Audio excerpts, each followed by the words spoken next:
my first question for you is, what made you choose education as your career path?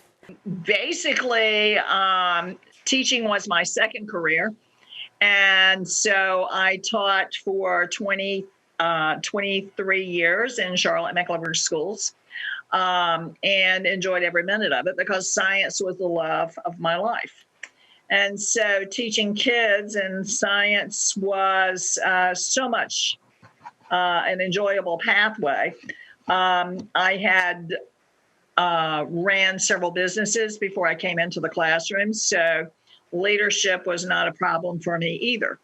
So that segued into my career with CTA, the Classroom Teachers Association, because it's important to be able to help others. And teachers are helpers of others, regardless of what their job is. I chose education technically because in working in the industry of using technology and having a genuine love for technology, I had the desire to want to teach it to others, and I began teaching it to adults in a work environment, and I transitioned from teaching adults to teaching teenagers. So I just have a natural urge and want and desire to help people learn how to use technology. Okay. And I chose education 25 years ago because of my love for the English language. I love grammar. And then about 4 years ago, I went into EC, the Exceptional Children's Program. I enjoy teaching small groups. I enjoy helping those more challenged learners succeed and watching their confidence grow because they are capable of learning. All right, awesome. Well, we're going to go ahead and jump right into the questions about school and coronavirus. My first question for you is, how did your school district or your administration handle the changes that happened last year when it came to the pandemic? Basically, I was helping other teachers during that course of time, and it was not a smooth transition because all schools were not ready to go into remote learning.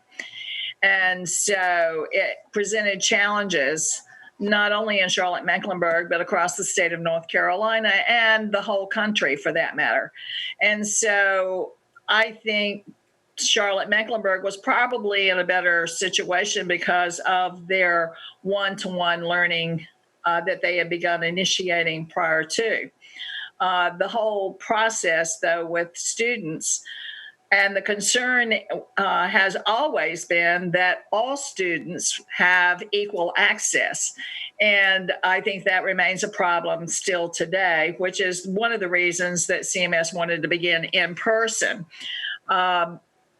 There needs to be an upwelling in the community to help students who need to have that access. CMS can provide the computers, but then again, a lot of that support needs to come from the home because they don't have someone there to stand and help them to maneuver. And so I think the variances in the education in virtual is all dependent upon who is there to help that student at home. At our school, the administration was already poised, at least in the CTE, on the CTE department side, where students were given loaner Chromebooks, and they were already in the process of taking the Chromebooks home and bringing them back every day so that they had access to the learning. We were already using a Canvas learning management system. So the school itself was poised for remote learning, but just as Judy pointed out, it was a situation of where the child may have been home, but the parent may have not been home because the parent had to go to work and take care of their responsibilities. So having that seamlessness of students dialing in to to connect with their teacher, to receive instruction, wasn't always, it wasn't very smooth, I guess I should say.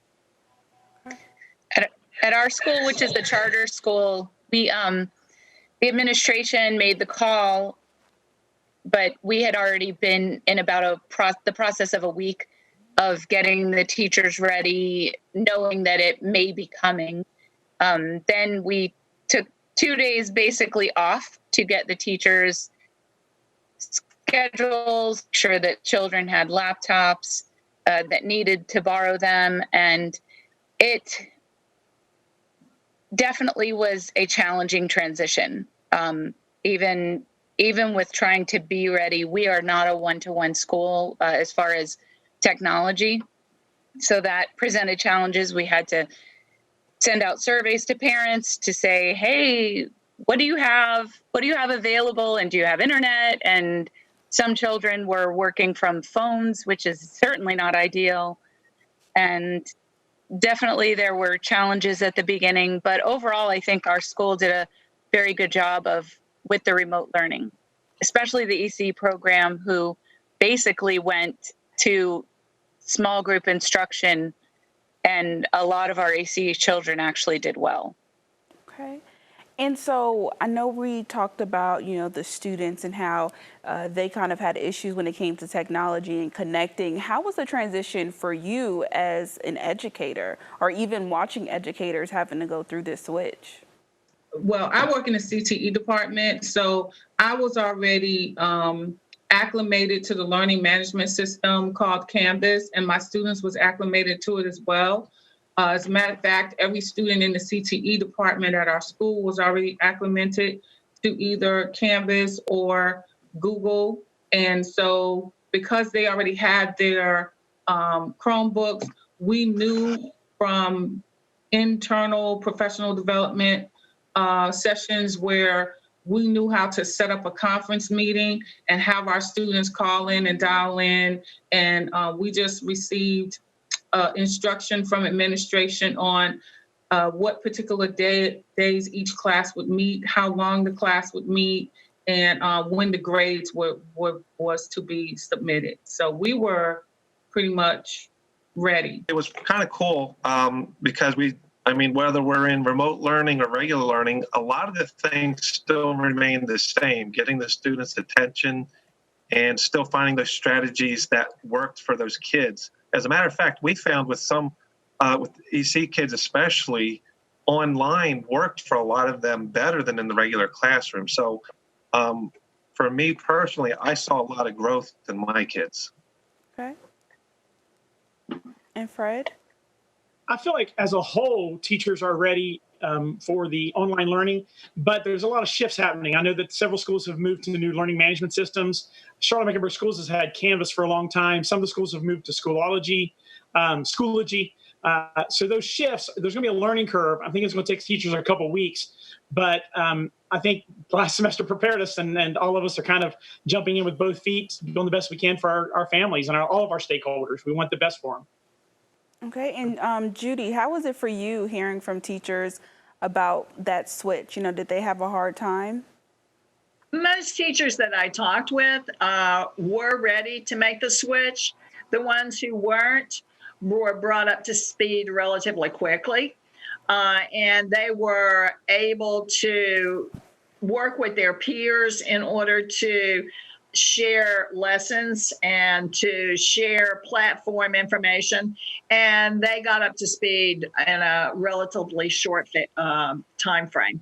And so they were working actually a lot harder at home than they were in the classroom, because the preparation to get online and the preparation to teach multiple times the same material, because in a Zoom meeting, you can only have so many people, as we're seeing, and be able to manage it and for the benefit of all the students. And so most of the teachers that I was in communication with were working a lot longer hours and doing a lot more prep, and they spent less time with their families than they did when they were working long hours at school. Joy, what about you? Yes, absolutely. I agree. Our teachers, I know, especially, many of us, I will include myself, we didn't know what Zoom was. We had never heard of it. Online teaching in general was just never a thought in our heads. So learning very quickly, we had 2 days learning very quickly that platform and then trying to make it as personable as possible while trying to figure out all of the little nuances in Zoom, which there's quite a bit that is great. But learning all of that was just such a challenge to our teachers and our students. Our students also had to learn Zoom. Most of our students had no idea what Zoom even was. And learning that platform was definitely difficult. But then, like Dan said, once we fell into a pattern, our teachers, like Judy said, were working nonstop around the clock, trying to figure out how to make this the best education possible for our students. And in the end, they did a fantastic job, but it was at the cost of many, many, many work hours. Okay.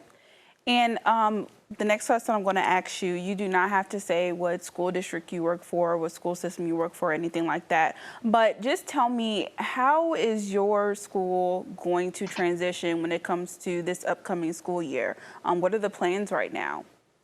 I think our school has done a good job of preparing us, but there's always nuances. I mean, the reality is that you have administrators that are picking learning management systems. You have administrators who are picking what we're using, the platforms, the drive systems. For instance, our school shifted from Google to OneDrive. And so there's administrators making these decisions because there are great companies that want the best for our kids too, and they're offering these schools awesome package deals. But the problem is, administrators are making a decision. And as educators, we're on the front lines. And sometimes the implementation of what they're choosing isn't as easy. But I know our school was looking at a hybrid system. They were going to offer every option possible, whether you want to stay at home all the time or come to school 5 days a week or just come to school a couple of days. But we have shifted back to what all the other districts are doing, which is completely mobile to begin with. I'm hoping we get back to school sooner than later. But I do think the hybrid will be the next stage. Our school district is going full remote. They had an ABC plan in the beginning, and now they've shifted to all remote. Our district, I meant to say. Okay. That's what our school did as well. It went from the ABC choices to now we're fully remote. As far as preparing the teachers, we do have a new platform that will take, again, some time to get used to learn all the little things, the little gadgets in the program. The administration has a good plan as far as working their way slowly into it so that teachers have time to get used to it, so that students have time to get used to it. And then I know they have like a 3-week plan, then a 9-week plan, and obviously with getting back in the classroom as soon as possible. Okay. Dan? Yep, same here. It was the ABC and school board long meetings, and then we're all back to remote. So kind of right back to square one. But we're all in the same boat there. Okay. And so I know that all of you all are going to be remote, but if there was an option to go into the schoolhouse, do you think that it is safe to be back in the classroom? I'd like to jump in there. I have a little different perspective. Is it safe for teachers? Is it safe for adults? I'm over 50. Is it safe for me? I think sometimes our own safety, we have to look at it in a different perspective. I know that according to U.S. News World Report and the statistics they're releasing, domestic violence has gone up 400% since COVID started. But child abuse reporting has dropped 51% nationwide. And I'm just really concerned, is my safety more important than my kids' safety? The frontline mandated reporters in the state of North Carolina and across our nation are educators. We're the ones that see the bruises. We're the ones that see the emotional shift. We're the ones that see the reclusive behavior.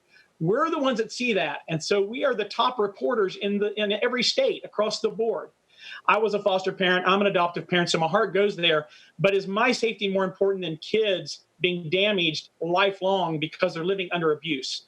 I know domestic violence statistics mirror child abuse statistics every time. And if they mirror each other, then why has one gone up 400%, the other one dropped 51%?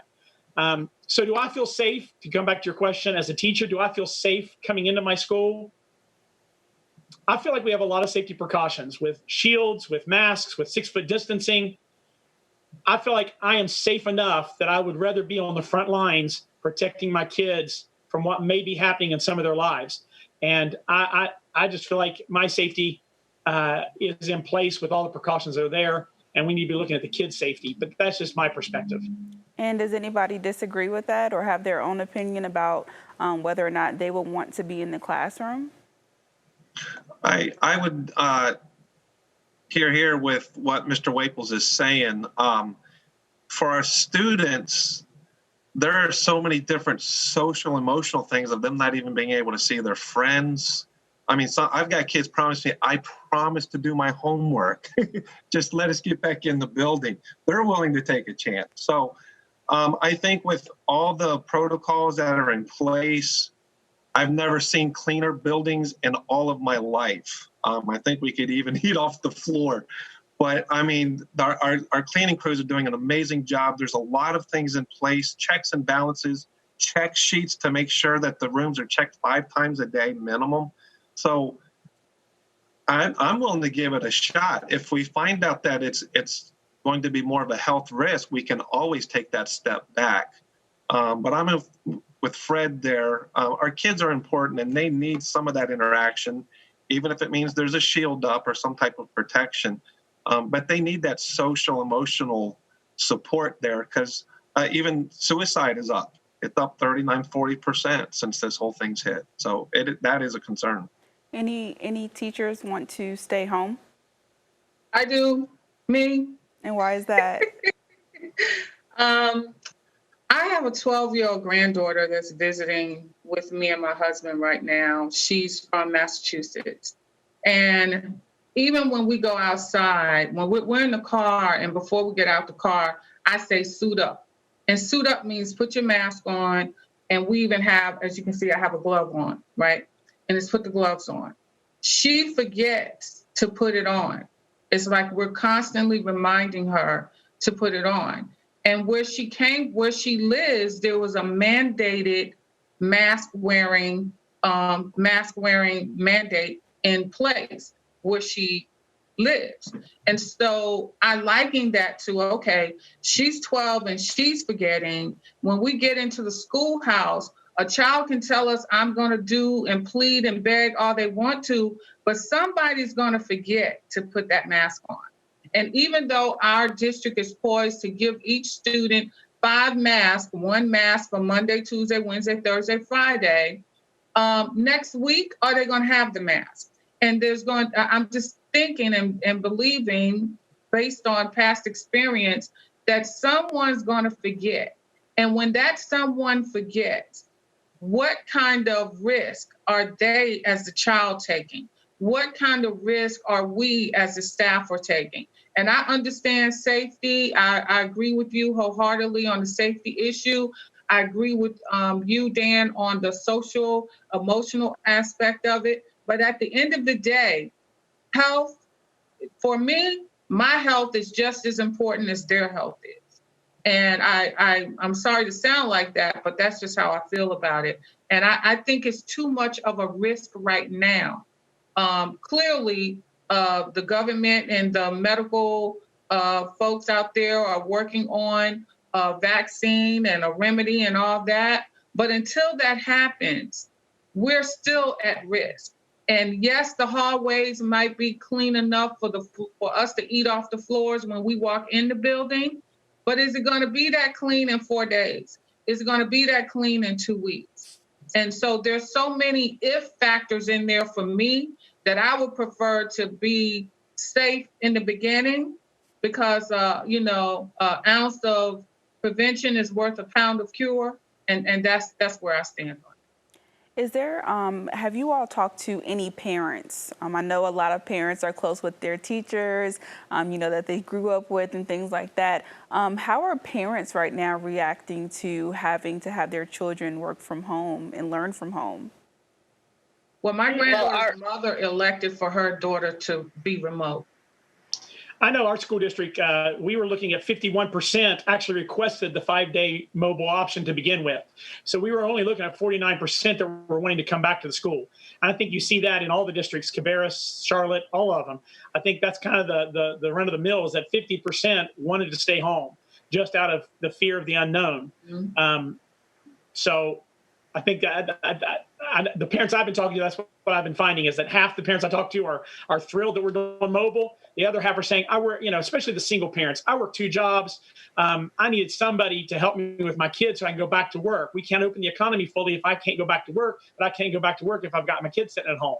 So I can understand that, especially with the elementary parents and younger parents. But it's split. Parents are divided on this, just like this group of teachers are divided. Joy, do you have anything? I sit on the fence as a teacher, whether wanting the classroom environment or the remote environment. I agree wholeheartedly with safety, and some of us, I've seen what COVID can do to people. So there's part of that I agree. Remote learning may be best. I know our EC students, especially. I'm going to throw out a number, maybe 80% did super well in the remote environment. However, I also agree with the CDC guidelines from July, where they came out and said, not sending children to school is a risk factor in itself. The social emotional, the just the interaction with people. And I'm wondering, are we creating a generation that's coming up that the children are terrified? And I have to say, I just sit on the fence. I agree. I appreciate the people who want to stay at home, do their best with homeschooling. But then I agree with Fred going, okay, but we are the frontline people who make those phone calls, make those tough phone calls to help children. And with domestic violence, 400% on the rise. What do you do with that number? I mean, it's just a tough one. And I find myself dead center. I want to go back to the classroom so badly. I would do it. If my administration said, nope, we're going to do it, I would be wholeheartedly into that. But with them going to remote, there's also a part of me that is like, okay, so it's just such a tough call. And we're speaking about emotional challenges, social challenges, and things like that. Does anyone think that the learning capacity of what they're going to be able to learn at home is going to be different from when they're in the classroom? Are you all fearful about that? I personally am, because our children are going to be on screens for how long in a day? And that's just not a good thing. Well, we also have to realize that we have children in the surrounding counties that are on a hybrid plan. I know my grandchildren in Union County are one of my oldest grandson is going to be going to school 1 day a week. And his day to go to school is on Tuesday.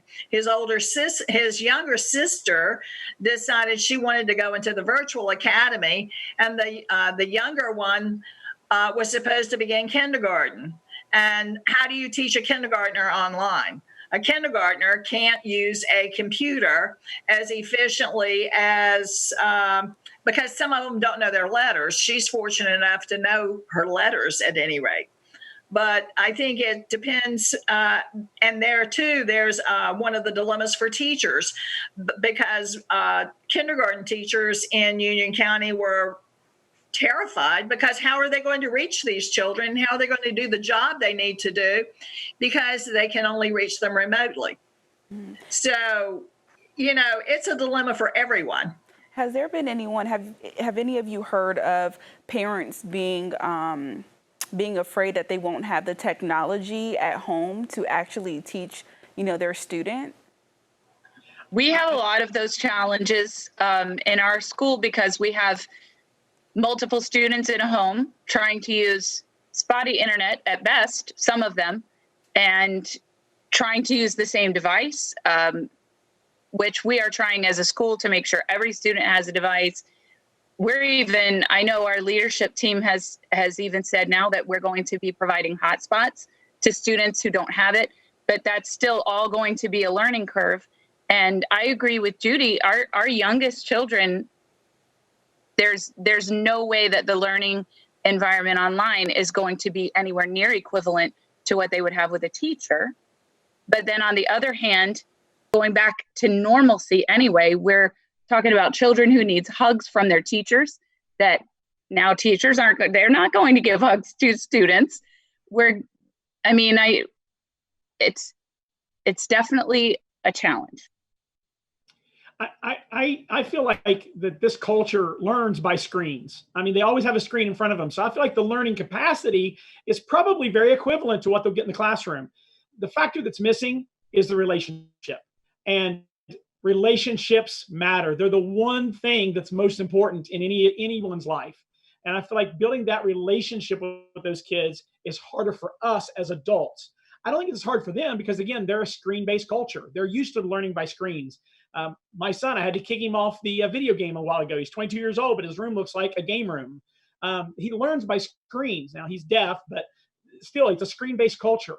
I don't think the learning capacity changed a whole lot, but the learning capacity is hindered because of the relationship value that's missing, that connectivity that we have with these kids, that ability to give them a high five when they walk in the classroom, that ability to have them sit beside your desk and walk through that term paper. My wife is a high school math teacher, and her challenge is we had to spend already several $100s on new technology that she could USB into her laptop that the school provided, because as a math teacher, she needs to be able to write the problems and show the equations, and there's not software that does that on her laptop. So I think the learning capacity is there. It's as adults, we have to make that turn. What we can't offer is that relationship that we want with the kids. We're not trying to catfish. We're trying to be real, and we want to connect with these kids, and they want to connect with us. I think that's the learning capacity to be hindered.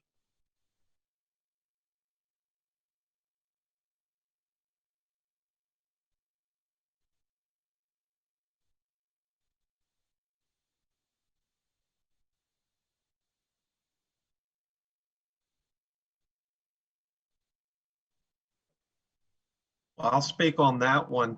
I think the biggest thing is going to be students having the ability to get online so that they can do the work. We have some students that are maybe not as closely monitored by parents or because parents are having to work, and students may play hooky and say, oh, well, my computer didn't work. I had that issue last semester, and so I showed up with another computer and met the parent and said, here's a new computer. So we tried to help as much as possible, but at the end of the day, it's going to be up to the parent and that student saying, okay, your education is important. We're going to support you in getting this, so let's work on this together. I think that's going to be the biggest thing.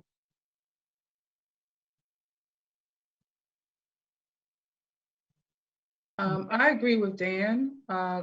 When we left school in March and was teaching remotely from home, that was the challenge that I saw mostly, where the student, even though they had access to, they had the wireless access point, they had the Chromebook, they had the ability to log in through a video type of session, and it was just waiting to receive completed assignments from them, and having to, not knowing that I wasn't getting it after a certain period of time, then it was necessary for me to contact the parent and ask the parent to help me help the child to complete the assignment so they could turn in the work and get the grade. So we certainly need support from the parent in that sense.